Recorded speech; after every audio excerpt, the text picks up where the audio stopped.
So if anyone has ever been on Netflix, which I'm sure you have, I'm saying Netflix, it might be Prime, so please charge it to the head, not the heart.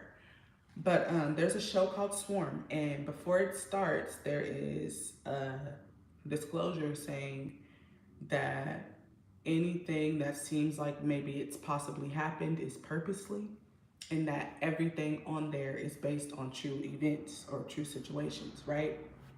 And there's been a lot of speculation in the society and on social media that this was possibly about Beyonce. So in my head, I was thinking that it was going to be kind of like a autobiography of Beyonce without actually having Beyonce's name on it.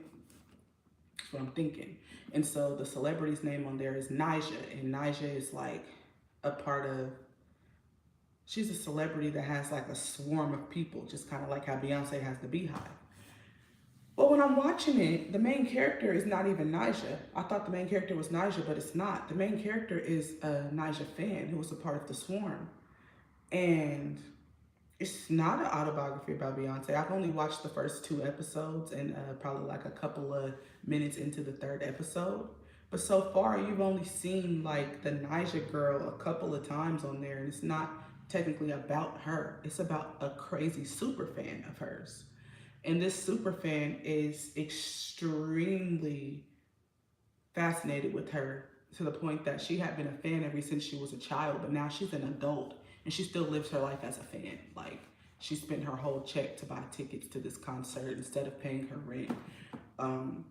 Her best friend had a boyfriend, and her best friend wasn't as big of a Nyjah fan as they used to be when they were children, and she was mad at her best friend for that. But she, like a super fan, like she's 12 years old on Twitter, really arguing with people over this lady. But I'm not gonna go too deep into it and tell y'all everything, but her best friend winds up killing herself. I'm not gonna tell you why, but her best friend winds up killing herself. And when that happens, this girl gets so mad at anybody who's ever said anything crazy about Nyjah online that this girl starts meeting up with people and killing them.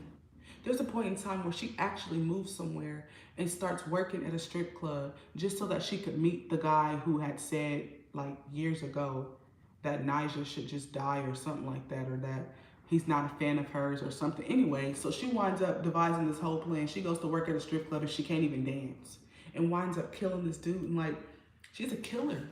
But it just reminds me of when I was a part of the Beehive. Like, I'm saved.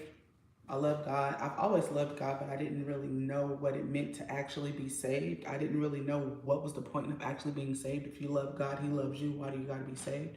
But I understand now the spiritual aspect of being saved and actually walking a clean line and actually living like Jesus. Not just saying you believe in God, but still doing whatever you want to do, but actually living like Jesus and repenting whenever we do things that are not Christ-like. But anyways, I used to have the same type of fire that I have for God, for Beyonce. Anytime anybody was online talking bad about Beyonce, I hopped on it.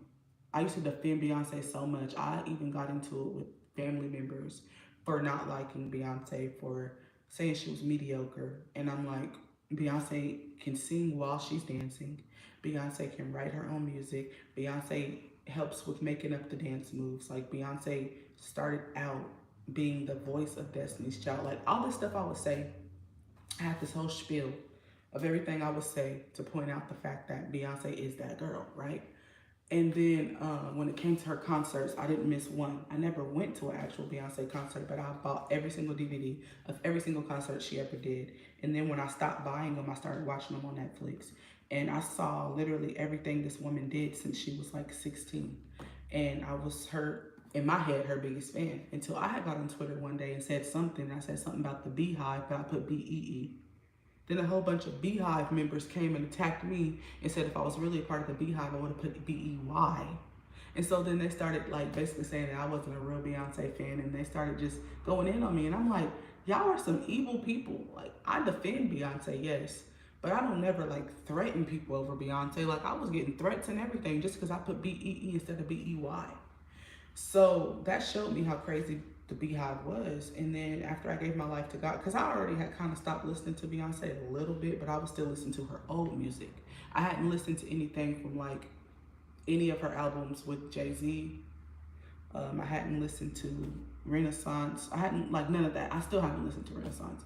But I was pretty deep into the Beehive until that point, until I was just like, nah. But after I gave my life to God, I stopped listening to all secular music, all worldly music, just because when I cleaned my mind out, I was able to actually get closer to God and hear God's voice better, because I no longer felt like cussing.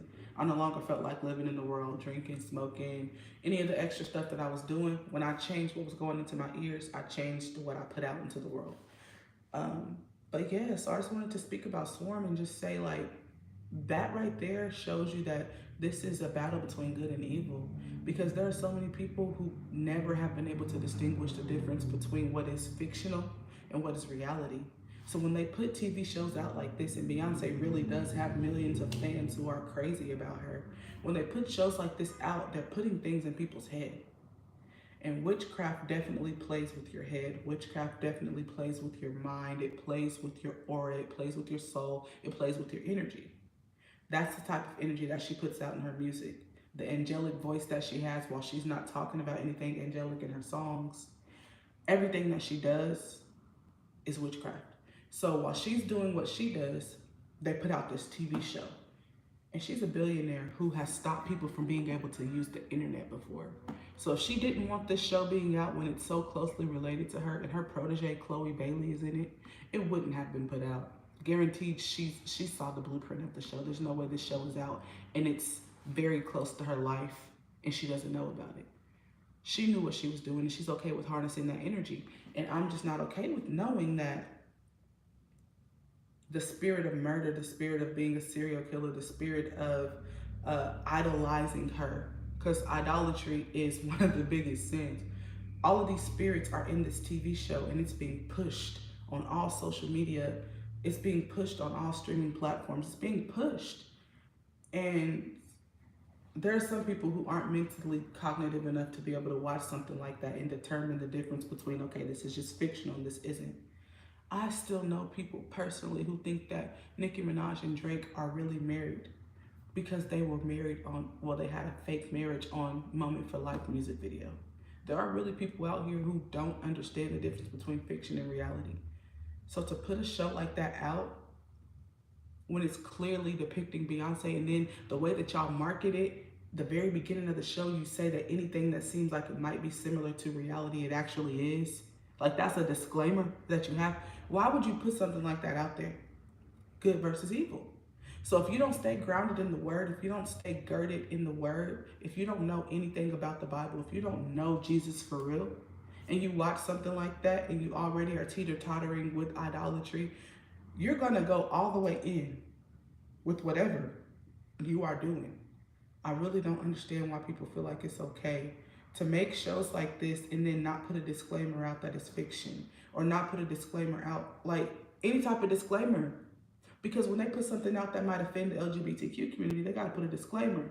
When they put something out that might offend another religion, they put out a disclaimer. But when you put out something that is literally showing people how to be serial killers and stuff like that, you don't gotta put out a disclaimer.